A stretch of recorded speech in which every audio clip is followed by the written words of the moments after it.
Hello, and welcome to our final tool talk. This week, Emily, Kelsey, Jesse, and I will be sharing and discussing 5 new tools with you.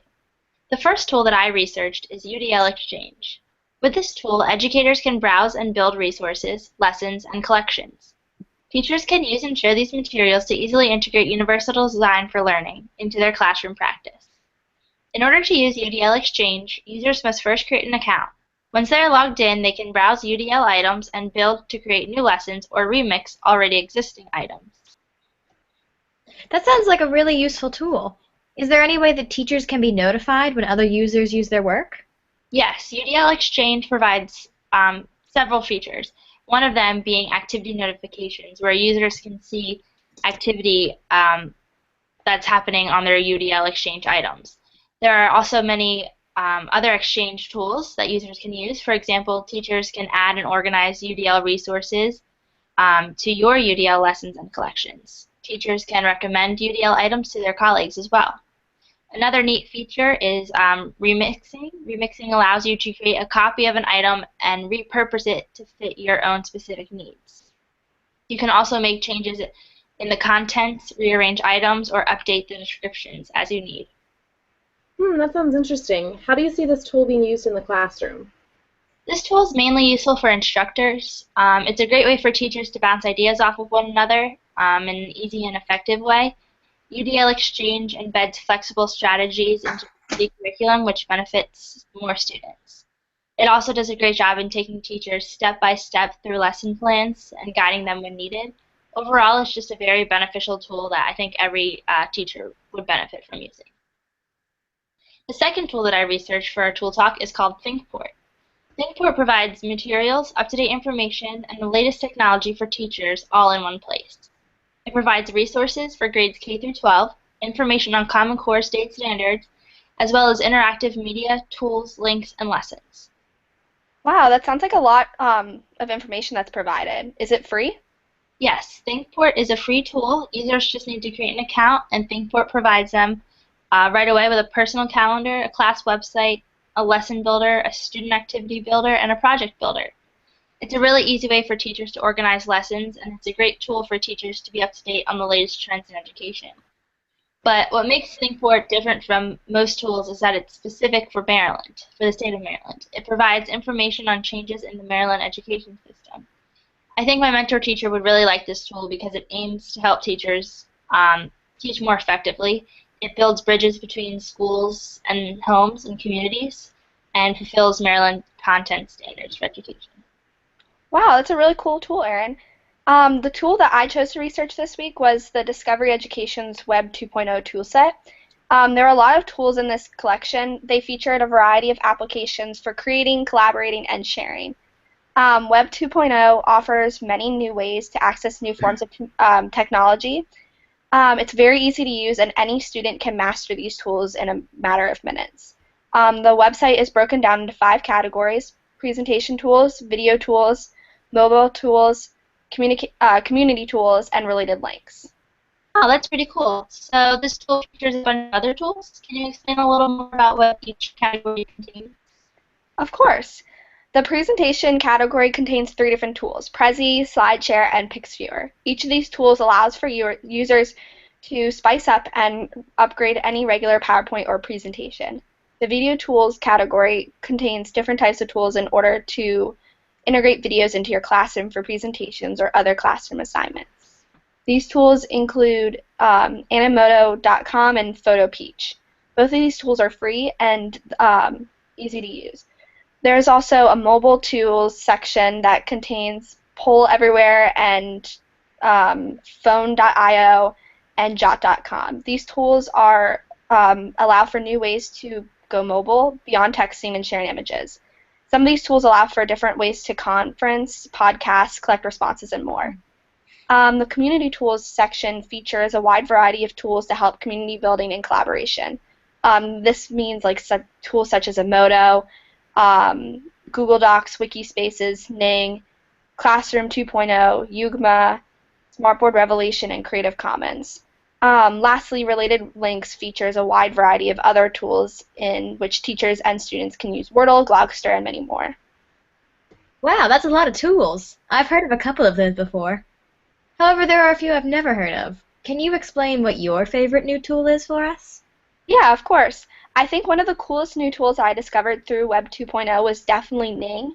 Ning allows for anyone to develop and launch your own social network site in a matter of minutes.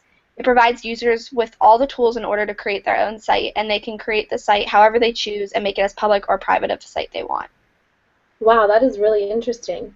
How would you implement this tool and some of the other tools in your classroom? Good question. Ning, unfortunately, is not a free tool, but with funds through the school district, I may be able to convince them that I need this tool in order to establish a space to connect with my students or parents on my own website. But with all the other tools, I can definitely find a way to implement the presentation tools and other video tools to help switch the way I present information. However, I also believe that I will use many of the other tools in order to introduce my students in class or have them use outside of class to increase their knowledge of technology.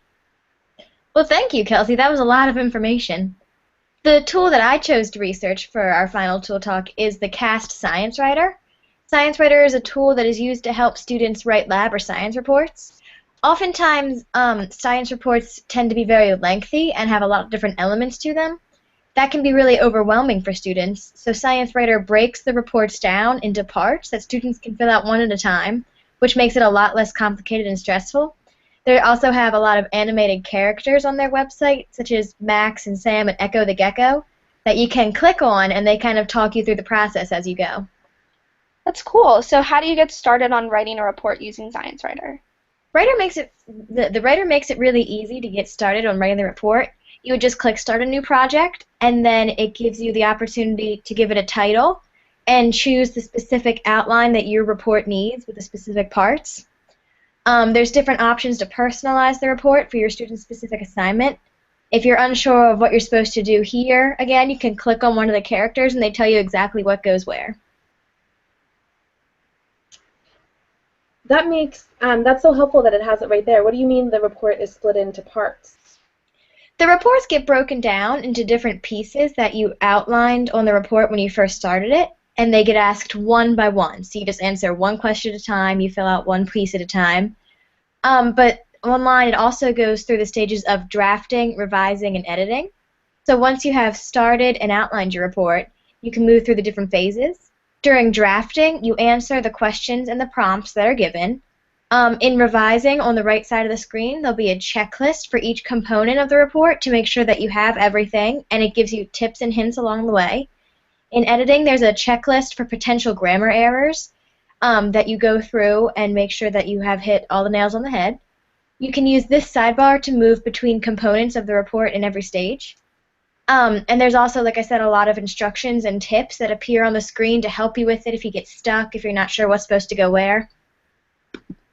That makes reports so easy. Is this program free for students in schools? Yes, it is. Making an account is totally free for everyone. Every student in a school could sign up and not cost a penny. I would really suggest it because it makes the process so much simpler for students, and it produced very neat and organized reports. So all the reports that you would have coming in as a teacher would be really standardized and easier to assess. Wow, wonderful, Jessie. Thank you so much for all of your research. I'll definitely be using that tool in my classroom. This week for our tool talk, I investigated the resource PaperLI. PaperLI is a trending website that allows its users to collect, share, and publish information onto the web. I'm going to begin by discussing how it can be used to collect information. So PaperLI is similar to other search engines, provides us with a platform to search one topic across the World Wide Web, including sites such as Facebook, Twitter, YouTube, Google+, and many more. What's unique about PaperLI is that its users can eliminate certain websites from their search and add specific filters to their search. For example, you may want to search with your class for information on molecular biology, but you're going to want to eliminate Facebook and Twitter as possible sources. You may also want to add the filter of .edu so you're provided with more academic sources. Once you find the content, you're also able to prioritize each source, which is really cool. It sounds like this tool can really make our searches on the web more specific and individualized. But how does PaperLI allow us to publish information? So PaperLI users can create their own page similar to a YouTube channel that stores all of their published content.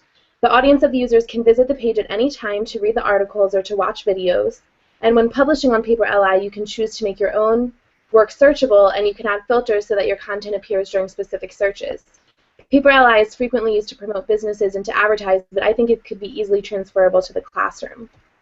That's interesting. How so?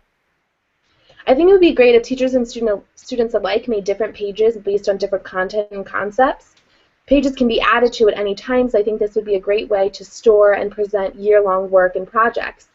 Pages often gain audiences, which would make the students' experience more authentic and would likely heighten their excitement and interest levels. Teachers could have the students create pages in groups or individually, and these projects would be an effective way to combine language arts, technology, and social studies or science standards all into one project. That's a great idea. Is there any way that teachers can keep track of all their students' pages? Good is students can choose the option to send an email to their audience, and each time an update is made, they'll receive an email. As long as a teacher is a member of the audience for each student's pages, they will receive automatic updates. There's also a space where the audience can write feedback, which would be an interesting way for teachers to communicate with their students. I think this tool is especially interesting, and I plan to use the free version of PaperLI in my classroom. I totally agree. I see myself using all of these tools. Thank you guys for doing some great research. I look forward to using these and all the other tools that we've talked about in our tool talks in our future classrooms.